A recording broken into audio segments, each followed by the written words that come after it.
This is Ramo Afar, lecturer of mathematics at Institute of Southern Punjab, Multan, course Basic Mathematics, lecture number 10, topic piecewise functions, absolute valued functions, continuity and discontinuity of functions. This is recommended book.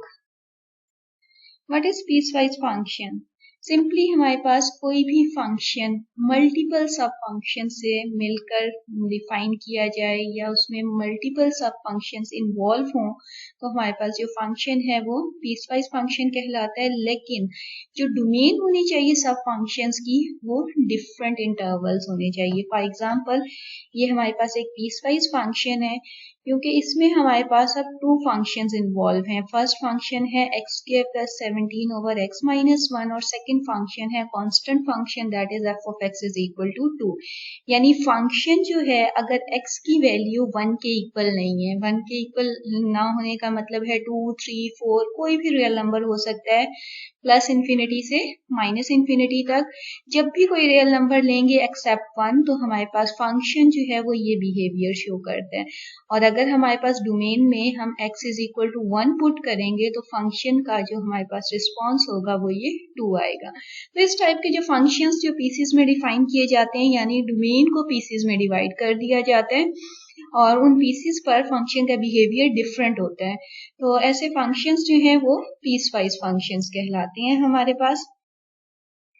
और absolute valued function हमारे पास ये given है, ये भी एक piecewise function है अगर तो x पॉजिटिव है यानी पॉजिटिव रियल नंबर्स 0 से प्लस इन्फिनिटी तक इसका बिहेवियर जो है वो हमारे पास x के इक्वल होता है यानी f of x = x। x की वैल्यू 1 पुट करेंगे तो f of x 1 के इक्वल आ जाएगा, x की वैल्यू 2 पुट करेंगे तो f of 2 जो है वो हमारे पास 2 के इक्वल आ जाएगा। लेकिन जैसे ही हम नेगेटिव वैल्यूज पुट करते हैं -1, -2, -3 तो फिर हमारे पास फंक्शन का बिहेवियर क्या आ जाता है -x के इक्वल आता है। तो ये हमारे पास एब्सोल्यूट वैल्यूड फंक्शन है। What is continuous function? कोई भी फंक्शन हमारे पास कॉन्टिन्यूअस किस वक्त होता है? अगर वो अपनी डोमेन के हर पॉइंट पर कॉन्टिन्यूअस होगा तो फंक्शन को हम कॉन्टिन्यूअस फंक्शन कहेंगे।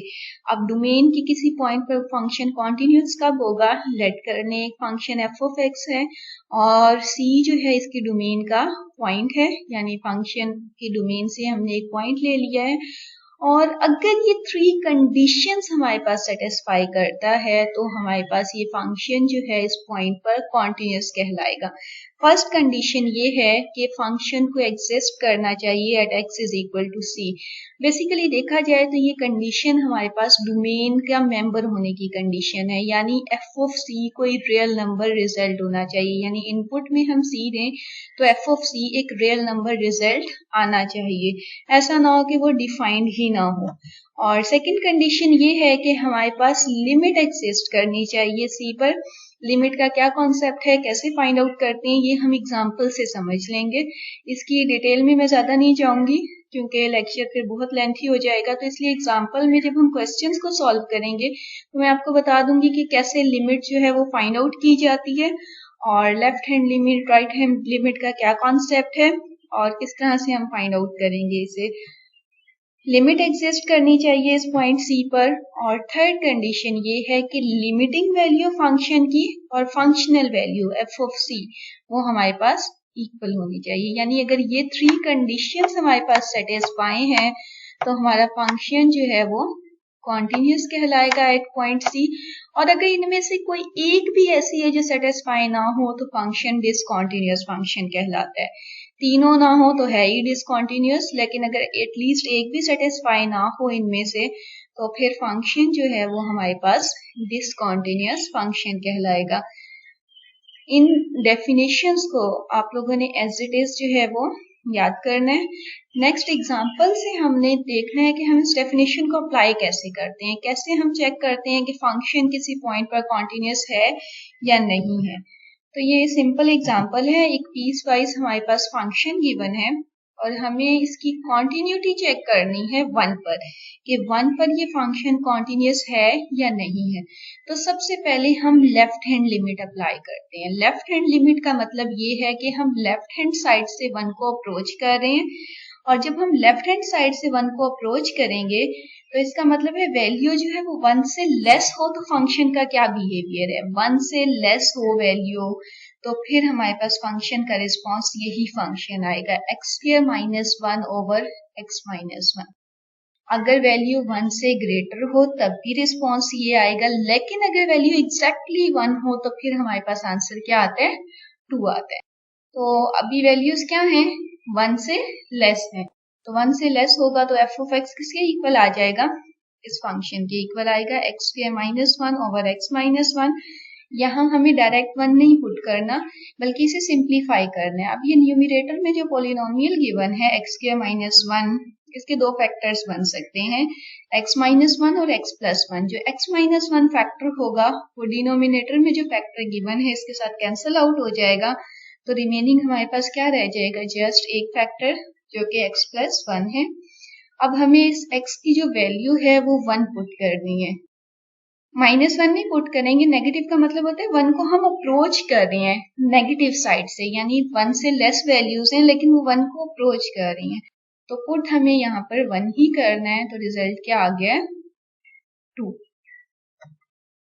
अब हम राइट हैंड लिमिट सेम इसी पैटर्न पर फाइंड आउट करेंगे। राइट हैंड लिमिट का मतलब ये है कि हम 1 को अप्रोच करें राइट साइड से, यानी वैल्यूज 1 से ग्रेटर है, 2, फिर हम ये कह सकते हैं 1.5, 1.25, 1. हमारे पास लेट्स सपोज 1 है, 1.01 है, अब तो हम अप्रोच 1 को कर रहे हैं लेकिन हम कहाँ से कर रहे हैं, राइट साइड से, इसलिए प्लस गिवन है, यानी 1 से बड़ी वैल्यूज हों तो फिर फंक्शन का बिहेवियर क्या होगा, 1 से बड़ी हो 1 से छोटी हो, यही बिहेवियर होगा। तो यहाँ पर हमने फंक्शन मेंशन कर दिया है, अगेन उसी तरह कैंसिल आउट हो जाएंगे जो फैक्टर्स हमारे पास सेम होंगे और यहाँ से वैल्यू आ जाएगी 2।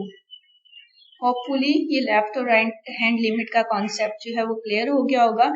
लेफ्ट हैंड लिमिट का मतलब ये होता है अब मैं 1 पर हूँ, लेफ्ट हैंड का मतलब ये होता है जब हम यहाँ से अप्रोच कर रहे हैं नेगेटिव साइड से 1 से लेस वैल्यूज से, और राइट हैंड लिमिट का मतलब ये होता है कि हम राइट साइड से अप्रोच कर रहे हैं, हम लेफ्ट से अप्रोच करें या राइट से, फंक्शन ने यही रहना है क्योंकि x 1 के इक्वल नहीं है इस केस में।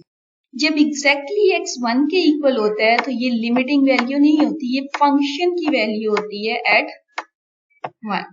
तो नेक्स्ट स्टेप में हमें फंक्शनल वैल्यू चेक करनी है एट 1।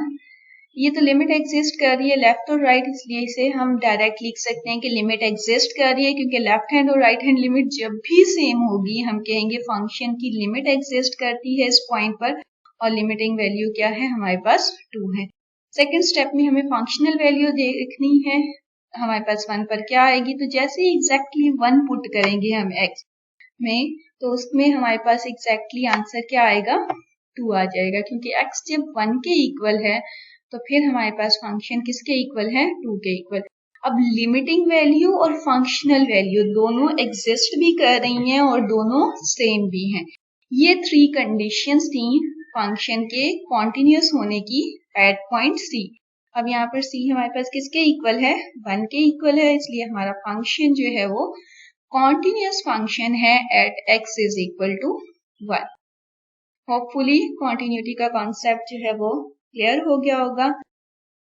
और अब हमने नेक्स्ट डिसकॉन्टिन्यूस फंक्शन की डेफिनेशन करनी है। एग्जैक्टली सेम डेफिनेशन है, फंक्शन डिसकॉन्टिन्यूस होगा किसी भी पॉइंट पर अगर एटलीस्ट एक कंडीशन वो सेटिस्फाई ना करे।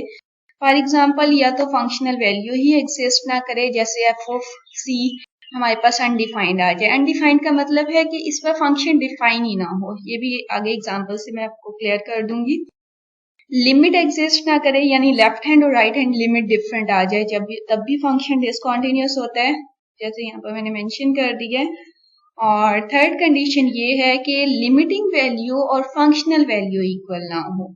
ऐसा भी पॉसिबल है, लिमिट भी एग्जिस्ट कर रही है, फंक्शन भी C पर डिफाइंड है, लेकिन वैल्यूज अगर सेम ना हो तब भी फंक्शन क्या कहलाता है, डिसकॉन्टिन्यूस फंक्शन कहलाता है। एग्जाम्पल है, इसमें अगेन हमारे पास फंक्शन गिवन है पीसवाइज फंक्शन। हमें इसकी left hand limit find out करनी है। लेफ्ट हैंड लिमिट अगेन हमारे पास 2 आ रही है, राइट हैंड लिमिट हमने फाइंड की जो कि हमारे पास 2 आ रही है। यानी लिमिट एग्जिस्ट कर रही है और लिमिटिंग वैल्यू क्या है, हमारे पास 4 है। एट 1 हम चेक कर रहे हैं, पॉइंट हमारे पास सी क्या है, 1 सी पर ही। हमने left hand limit find out की है, right hand limit find out की है और लिमिट क्या आ गई हमारे पास 4। अब हमें ये देखना है कि फंक्शनल वैल्यू 1 पर क्या है, यानी जब हम x को 1 पुट करेंगे तो फंक्शनल वैल्यू क्या आएगी, 4 आ जाएगी इस केस में। अब देखें, लिमिटिंग वैल्यू और फंक्शनल वैल्यू सेम नहीं है। इसका मतलब है कि फंक्शन जो है वो हमारे पास 1 पर कॉन्टिन्यूस नहीं है। फंक्शन 1 पर हमारे पास क्या है, डिसकॉन्टिन्यूस फंक्शन है। नेक्स्ट एग्जांपल है, इसमें भी हमारे पास एक फंक्शन गिवन है जो कि अगेन पीस वाइज फंक्शन है। अगर x की वैल्यू 1 या 1 से लेस है तो फंक्शन का बिहेवियर ये है, और अगर x की वैल्यू एग्जैक्टली हमारे पास ग्रेटर देन 1 है तो फिर फंक्शन का बिहेवियर क्या आएगा, 6 आएगा। यानी 2, 3, 4, 5, 6 अप टू इंफिनिटी तक इसका बिहेवियर क्या रहेगा, 6 कांस्टेंट हमारे पास फंक्शन है ये। इसमें भी हमें 1 पर अगर इसकी कॉन्टिन्यूटी चेक करनी है तो पहले हम लेफ्ट हैंड लिमिट चेक करेंगे। लेफ्ट हैंड लिमिट का मतलब ये है कि अब हमारे पास वैल्यूज जो हैं वो x से 1 से लेस हैं, और अगर 1 से लेस वैल्यूज होंगी तो फिर हमारा बिहेवियर फंक्शन का क्या होगा, ये बिहेवियर होगा। लेफ्ट हैंड लिमिट में हमारे पास फंक्शन ये लेंगे हम और इसमें पुट कर देंगे, वो अगेन हमने सेम फैक्टर्स कैंसिल आउट कर दिए हैं, इसकी फैक्टराइजेशन कर दी है, x+1 और x-1 फैक्टर्स बनेंगे, x-1 कैंसिल आउट हो गया डिनोमिनेटर के साथ और जस्ट हमारे पास क्या रह जाएगा, x+1 और इसमें जैसे ही 1 पुट करेंगे आंसर क्या आ जाएगा, 2। और अब हमें राइट हैंड लिमिट चेक करनी है। जब मैं राइट हैंड लिमिट पुट करती हूँ यानी राइट हैंड से अप्रोच करती हूँ फंक्शन को तो इसका बिहेवियर क्या आ रहा है, 6। जब वैल्यू 1 से लेस थी तो बिहेवियर ये था और जैसे ही 1 से ग्रेटर होगी फंक्शन का बिहेवियर क्या होगा, 6। 1 प्लस का मतलब है 1 से बड़ी वैल्यूज के लिए, तो ये हमारे पास बिहेवियर यहाँ पर फंक्शन का क्या होगा, 6। अब यहाँ तो x इन्वॉल्व ही नहीं है इसलिए एग्जैक्टली आंसर भी क्या आ जाएगा, 6 ही आंसर आएगा। लेफ्ट हैंड लिमिट और राइट हैंड लिमिट सेम नहीं है, इसका मतलब है लिमिट ही एग्जिस्ट नहीं करती, और अगर लिमिट ही एग्जिस्ट नहीं करती तो फंक्शन हमारे पास क्या कहलाएगा, डिसकॉन्टिन्यूअस फंक्शन कहलाएगा at x is equal to 1। And this is third example. First example हमने वो की थी जिसमें लिमिटिंग वैल्यू भी एग्जिस्ट कर रही थी, फंक्शनल वैल्यू भी एग्जिस्ट कर रही थी, लेकिन दोनों इक्वल नहीं थे। सेकेंड एग्जांपल हमने वो की जिसमें लिमिट ही एग्जिस्ट नहीं करती, और ये थर्ड वैल्यू हम वो करेंगे जिसमें फंक्शनल वैल्यू ही एग्जिस्ट नहीं करती एट गिवन पॉइंट, इसका मतलब है फंक्शन कॉन्टिन्यूस नहीं होगा। तो यहाँ भी हम left hand limit find out कर सकते हैं जो कि 1 है, राइट हैंड लिमिट हमने फाइंड आउट की ये भी 1 है। लेफ्ट हैंड लिमिट 1 कैसे है, क्योंकि इसके अगेन फैक्टर्स बन जाएंगे और इसके फैक्टर्स हमारे पास x+1, x+3 और इसे जरा हमें x+3 कर देना चाहिए तब ये सॉल्व होगा, अदरवाइज ये सॉल्व नहीं होगा, तो इसलिए मैं इसे यहाँ पर x+3 कर रही हूँ। अब क्या होगा, जब इसके फैक्टर्स बनेंगे x+3 और x-3, x+3 जो डिनोमिनेटर में फैक्टर है उससे कैंसिल आउट हो जाएगा और ऊपर जो वैल्यू है वो हमारे पास क्या रह जाएगी, x-3 रह जाएगी। तो यहाँ से हमारे पास जो रिजल्ट आएगा वो -1 आएगा, और इसे भी लेट्स सपोज हम -1 कर लेते हैं ताकि एटलीस्ट लिमिट तो एग्जिस्ट करे। तो यहाँ से हमारे पास राइट हैंड लिमिट जब 2 से ग्रेटर वैल्यूज हैं, 2 से ग्रेटर वैल्यूज के लिए बिहेवियर -1 है, तो यहाँ -1 आ गया है। और अगर यहाँ पर देखा जाए तो लेफ्ट हैंड लिमिट और राइट हैंड लिमिट दोनों एग्जिस्ट कर रही हैं, इसलिए लिमिटिंग वैल्यू हमारे पास फंक्शन की क्या आ रही है, 2 पर -1 आ रही है। लेकिन जैसे ही x की वैल्यू हम 2 पुट करते हैं, x की वैल्यू 2 पुट करें तो कोई वैल्यू नहीं आती क्योंकि कहीं भी इक्वालिटी नहीं है। x से बड़ी वैल्यूज के लिए फंक्शन डिफाइन है और x से छोटी वैल्यूज के लिए, दोनों के लिए डिफाइन है। x से बड़ी यानी 2 से बड़ी वैल्यूज के लिए भी फंक्शन डिफाइन है, 2 से छोटी वैल्यूज के लिए भी डिफाइन है, लेकिन कहीं भी इक्वालिटी नहीं है। x इक्वल टू 2 होगा तो कोई रिजल्ट फंक्शन नहीं देगा, इसलिए f(2) जो है वो एग्जिस्ट ही नहीं करता, डिफाइंड ही नहीं है, इसलिए ये फंक्शन भी हमारे पास डिसकॉन्टिन्यूअस फंक्शन है at x is equal to 2। तीनों केसेस हमने कर लिए हैं, फंक्शनल वैल्यू एग्जिस्ट ना करे, लिमिट एग्जिस्ट ना करे और दोनों इक्वल ना हो, तो फंक्शन क्या कहलाता है? डिसकंटीन्यूअस फंक्शन कहलाता है हमारे पास। These are three types of discontinuities, जिसमें फर्स्ट है रिमूवेबल डिसकंटिन्यूटी, जंप डिसकंटिन्यूटी और इनफाइनाइट डिसकंटिन्यूटी। तो वन बाय वन इन्हें डिस्कस करते हैं। फर्स्ट है रिमूवेबल डिसकंटिन्यूटी।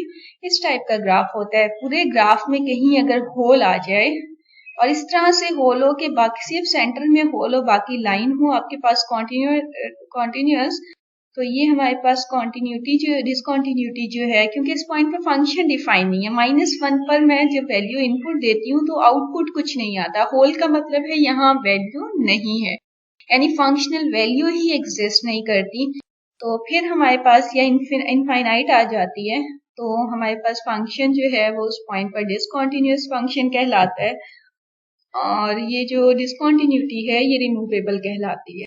क्योंकि अक्सर ही ऐसे फंक्शंस हमारे पास गिवन होते हैं जिनके फैक्टर्स अगर बना लिए जाएं तो सेम फैक्टर्स जो हैं वो कैंसिल आउट हो जाएंगे। अब फंक्शन आ गया x-7 जो कि कॉन्टिन्यूअस फंक्शन है, यानी फंक्शन हमारे पास से सिंपल फॉर्म में अगर कन्वर्ट कर लिया जाए तो डिसकंटिन्यूटी खत्म हो जाती है। जैसे ये फंक्शन डिसकंटिन्यूअस है at x is equal to -3, क्योंकि x की वैल्यू अगर मैं यहाँ -3 पुट कर देती हूँ तो ये वैल्यू क्या हो जाती है? अनडिफाइंड। क्योंकि डिनोमिनेटर में जब भी 0 आ जाएगा, ये वैल्यू जब भी 0 होगी हमारे पास फंक्शन क्या हो जाएगा? अनडिफाइंड हो जाएगा। तो इस टाइप की जो हमारे पास फंक्शंस होते हैं जिसमें जब फैक्टर्स बना लिए जाएं, फैक्टर्स सेम कैंसिल आउट हो जाएंगे, तो ये जो फंक्शन है ये अब हो गया कॉन्टिन्यूअस फंक्शन। तो इस टाइप की जो डिसकंटिन्यूटीज हैं जिसमें सेम फैक्टर्स की वजह से हमारे पास डिसकंटिन्यूटी आ रही होती है, वो हमारे पास डिसकंटिन्यूटी रिमूवेबल कहलाती है, क्योंकि हम उसे फंक्शन को स्टैंडर्ड फॉर्म में जैसे ही कन्वर्ट करेंगे और डिसकंटिन्यूटी क्या हो जाएगी? रिमूव हो जाएगी। तो ग्राफिकली देखा जाए तो अगर ग्राफ में कहीं होल आ जाए और होल के बाद आगे पीछे लाइन जो है वो कॉन्टिन्यूअस होनी चाहिए, गैप नहीं होना चाहिए कहीं पर, तो फंक्शन क्या कहलाता है? हमारे पास होगा तो डिसकंटिन्यूअस, लेकिन डिसकंटिन्यूटी जो है वो रिमूवेबल होगी। This is example. ये फंक्शन भी डिसकंटिन्यूअस है। डिसकंटिन्यूअस फंक्शन का कैसे पता चलता है? अगर देखें ये फंक्शन डिनोमिनेटर में फंक्शन गिवन है और x की किस वैल्यू पर ये हमें 0 वैल्यू दे देगा, अगर x की वैल्यू 1 पुट की जाए तो इसका मतलब है ये फंक्शन 1 पर अनडिफाइंड है, क्योंकि जैसे ही मैं यहाँ पर 1 पुट करूंगी 1 - 1 0 हो जाएगा और ये पूरा फंक्शन अनडिफाइंड हो जाएगा। तो इसलिए x इज इक्वल टू 1 पर ये डिसकंटिन्यूअस है, लेकिन जैसे ही इसके फैक्टर्स बना लिए जाएं और सेम फैक्टर्स क्या हो जाएंगे? कैंसिल आउट हो जाएंगे, तो फंक्शन की जो हमारे पास डिसकंटिन्यूटी है वो रिमूव हो जाएगी और ये जो फंक्शन है ये हमारे पास कॉन्टिन्यूअस फंक्शन है, क्योंकि इसके डिनोमिनेटर में कभी भी 0 नहीं आएगा जो कि 1 ही है, फिक्स है। नेक्स्ट हमारे पास है जंप डिसकंटिन्यूटी। अब जंप इस टाइप की होती है जिसमें गैप आ जाए, ये गैप है हमारे पास और एक लाइन में होना चाहिए गैप, यानी ये 1 की वैल्यू 1 पर ये हमें ये वैल्यू नहीं देता बल्कि ये वैल्यू दे देता है, डायरेक्ट जंप करता है। 1 से पहले तक ही यहाँ पर ये बिहेवियर शो कर रहा था, लेकिन जैसे ही 1 पर आया इसने जंप लगाया और ये यहाँ पर पहुंच चुका है फंक्शन और आगे कॉन्टिन्यूअस है। ये हमारे पास जंप डिसकंटिन्यूटी है और ये एग्जाम्पल है।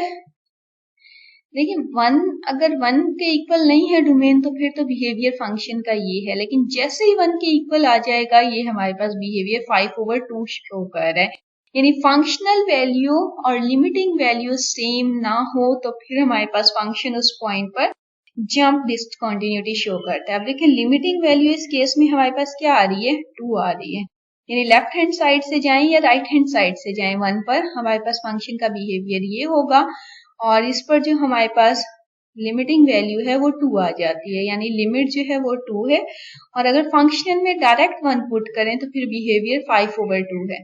इसका मतलब है कि फंक्शनल वैल्यू और लिमिटिंग वैल्यू जब हमारे पास इक्वल नहीं होगी तो वो हमारे पास क्या होगी? जंप डिसकंटिन्यूटी होगी। And this is exercise for you. इसमें आप लोगों ने प्रूव करना है कि जो गिवन फंक्शन है वो डिसकंटिन्यूअस है at x is equal to 4। इसके लिए आप लेफ्ट हैंड लिमिट चेक करें 4 पर, राइट हैंड लिमिट चेक करें, फंक्शनल वैल्यू 4 पर चेक करें और देखें क्या हमारे पास ये इक्वल आ रहे हैं या नहीं। अगर इक्वल आ रहे हैं तो फिर तो ये कॉन्टिन्यूअस है 4 पर, अदरवाइज ये हमारे पास डिसकंटिन्यूअस होगा। एंड इनफाइनाइट डिसकंटिन्यूटी, कोई भी फंक्शन अगर हमारे पास इंफिनिटी को किसी पॉइंट पर, ये जो हम वर्टिकल एसिम्प्टोटिकल बिहेवियर हमने लास्ट लेक्चर में स्टडी किया था वो शो करे तो उस पॉइंट पर फंक्शन क्या कहलाता है हमारे पास, इनफाइनाइट डिसकंटिन्यूअस। क्योंकि ये हमारे पास वर्टिकल एसिम्प्टोट है, क्योंकि इसके अलोंग फंक्शन किसे अप्रोच कर रहा है, जैसे जैसे बढ़ते जा रहे हैं वो लाइन के करीब होता जा रहा है ग्राफ फंक्शन का। तो ये जो हमारे पास पॉइंट 1 है इस पर फंक्शन क्या है, इनफाइनाइट डिसकंटिन्यूटी शो कर रहा है।